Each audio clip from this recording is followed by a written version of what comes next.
Hey there, we've got an oil change today on our 2005 Excursion. This is a 6-liter diesel. I probably need to change the coolant filter as well, but I don't know if I'm going to do that today or not. So what you're going to need for this, you're going to need the manufacturer Motorcraft OEM filter FL2016. That is the OEM Ford supplied oil filter. That is the only oil filter you should be using on these. The aftermarket ones make all kinds of claims about being finer filtration or faster oil flow or one thing or another. A lot of them will not fit in the housing. They'll be loose and you won't know that they're loose except for all the oil that gets past them and gums up your injectors, ruins your engines. These engines can be really good engines if you take care of them properly. It still probably, in my opinion, is the second worst engine Ford ever made when it came stock, but these do produce quite a bit of power, and we have yet to have any issues with any one of the three that we're running. And I think we've put a couple 100,000 miles on them in the last 4 or 5 years. So very little issues with them. You're also going to need a synthetic oil. I would not recommend using the non-synthetic oils on these. I don't know what the mileage rating on this oil is, but we've been using this T6 Rotella. There's a 1540, I believe there may be a 540 that we've been using on a couple of our vehicles. It's going to take, I believe it's 15 quarts. And we also put one of these 16-ounce bottles of the Archoil AR 9100 friction modifier or anti-stiction additive. That's, again, the only one of the products I would use in here for the anti-friction stiction modifier in these engines. It works really well. We haven't had any issues since we bought these, and we've been using synthetic since we got a hold of them. I've got one of them that, just for the fun of it, I think we ran it up to nearly 15 or 20,000 miles. I'll have to look back at that and see on the synthetic oil. We did change out the filter a couple of times in that mileage. We have sent it off, but we haven't got the results back to see what condition the oil was in. I would not recommend pushing these engines. They're pretty temperamental anyway, so don't push them. Definitely don't try to get 15 or 20,000 miles out of your oil. But anyway, that's what you're going to need for it. You're also going to need one of these sockets. You can buy these on Amazon. It's a dual socket. It's got a 36 millimeter and I believe that's a 24 millimeter. The small one will take off your fuel cap over here, and the 36 will do your oil cap over here. So you're going to need a socket for that. I think those cost about $9–10 on Amazon. You're also going to need a 19 millimeter, or you can use a 3/4 inch to get your drain pan bolt off to drain the fluid out. And I'm going to try something new today that I haven't done before.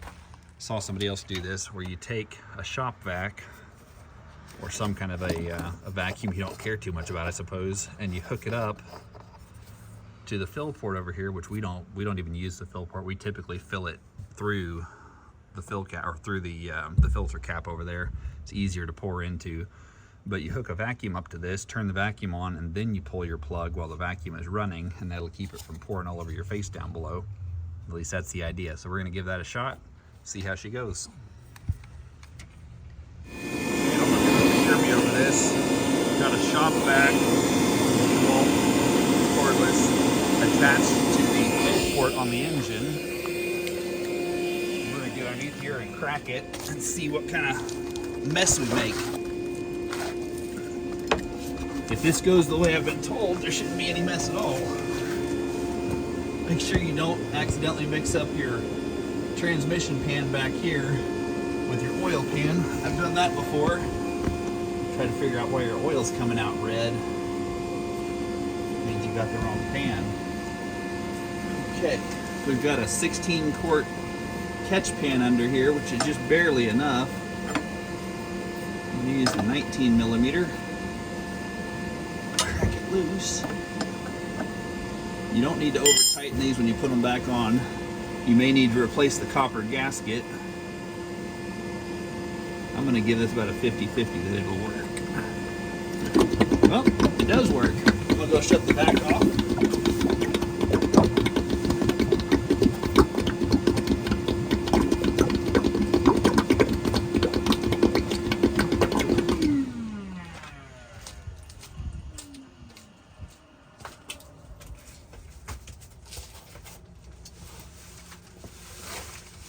I honestly wasn't sure if that little 20-volt vacuum was going to do this, but she's coming out just fine. I'll remember that.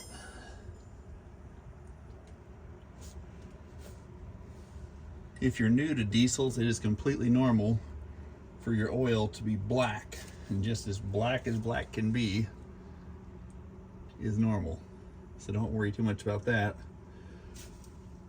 There are some companies out there, I think Blackstone may be one, that you can send your oil off to and they'll analyze it and tell you what condition it was in when you changed it and let you know if you can go farther with it, or if there's something that they pick up in it, extra aluminum particulate or metal shavings or anything that you may not be able to see. Antifreeze might indicate that you've got a bad head gasket. So it's not a bad idea to periodically send your oil off and have them look at it. Okay, we're gonna let that drain. We'll come back to it. All right, engine is done draining. Got the plug back in there.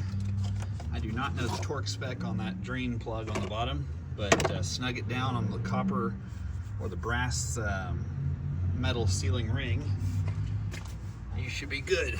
You do not want to strip those out. And even though this is, I believe, a 15 quart engine, typically you can have aftermarket oil pans and oil coolers, which will increase the capacity or possibly decrease the capacity. All right, get your socket on there, just break her loose.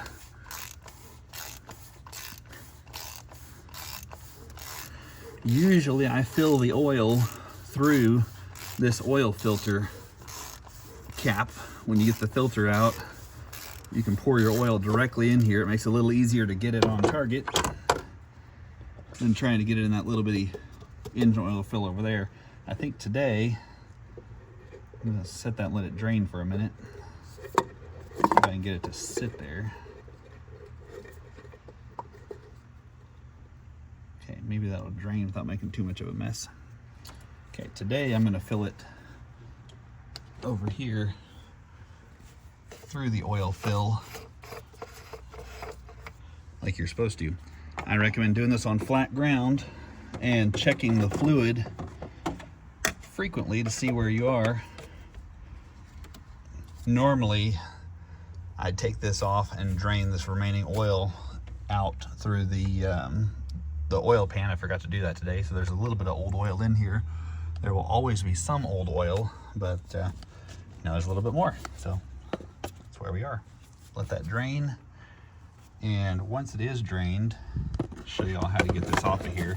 You reuse the cap.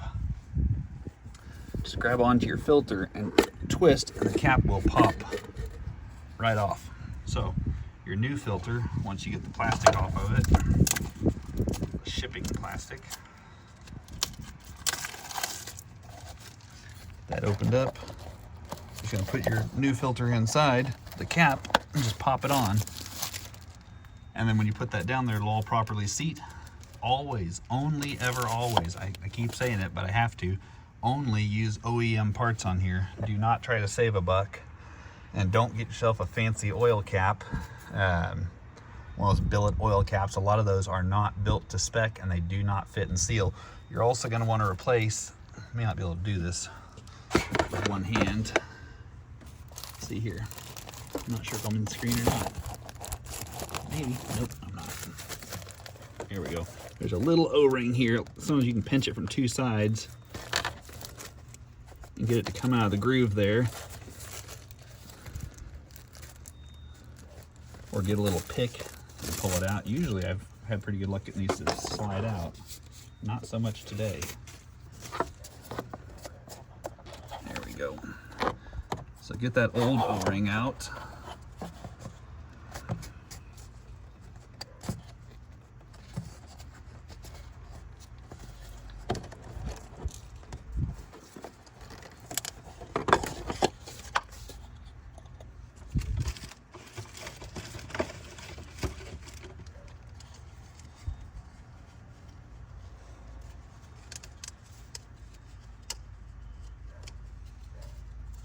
Got the new O-ring rolled in there.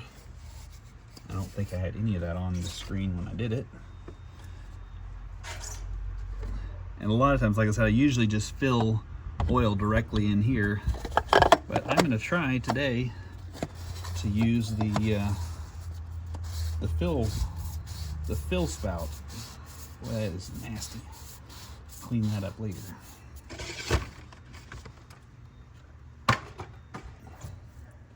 Just torque this back down. It's a good idea to use that 16-ounce bottle of Stiction anti-stiction additive. It will help your injectors a lot. Okay, do not need to over tighten that. That O-ring is going to do all the work on sealing that connection there.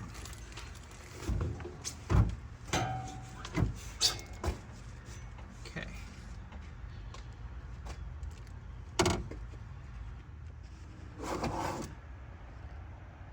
All right, I've got some Rotella T6 1530. I have never filled using this fill port over here, so I'm not sure if this will just flow down or if it's gonna overflow. Ooh, spilled a bit. Sure didn't flow very well. Sorry, you're not gonna see much of this.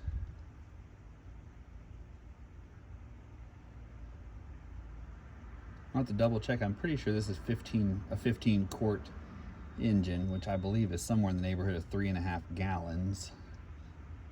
Maybe a little shy of that possibly.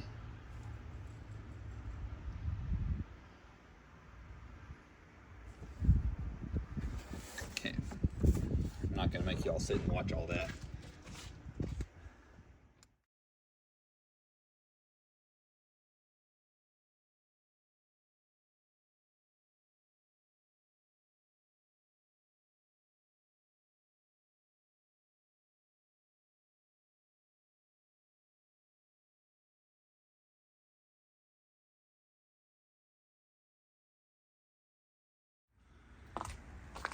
All right, I pre-measured the fluids, so we should be good there. I'll get to level ground and check it. I like to run a clean rag through these funnels after you finish it. And then again, before you start using it, again, it's a good idea to clean those out, especially if you got an engine like one of these 6 liters that hates anything. You sneeze on these things and they fall apart. You do not want to introduce dust into the system and hope the filter catches it. Anyway, I hope you enjoyed watching it. If this was at all helpful, it would help us a lot if you would drop us a like, or if you'd like to catch our new content, consider subscribing to the channel. I cannot reach that cap. It's my wife's truck. She's got a great big lift on hers. Mine are a little bit shorter. Not sure what she's trying to compensate for. I don't know if women do that. Anywho, there she is. If you'd like and subscribe it would certainly help me. And if there's anything else you'd like to see done on these, one of the upgrades on this one that I haven't yet done is replacing that coolant degas bottle up here, reservoir, whatever you want to call it. I need to replace that with an aluminum one. It looks like hers, it still has fluid in it. That's new. Replace that with an aluminum one. My other larger Excursion has a lot of the upgrades done. It's been bulletproofed and has an aluminum reservoir. It's worked really well, other than leaking around all the viewports. So I've removed the viewports and put in a glass tube on the side to measure the elevation of the liquids, and that has done really well. So we've got a few upgrades to do here, but if there's anything you'd like to see done, we'd be happy to show you. Thanks again.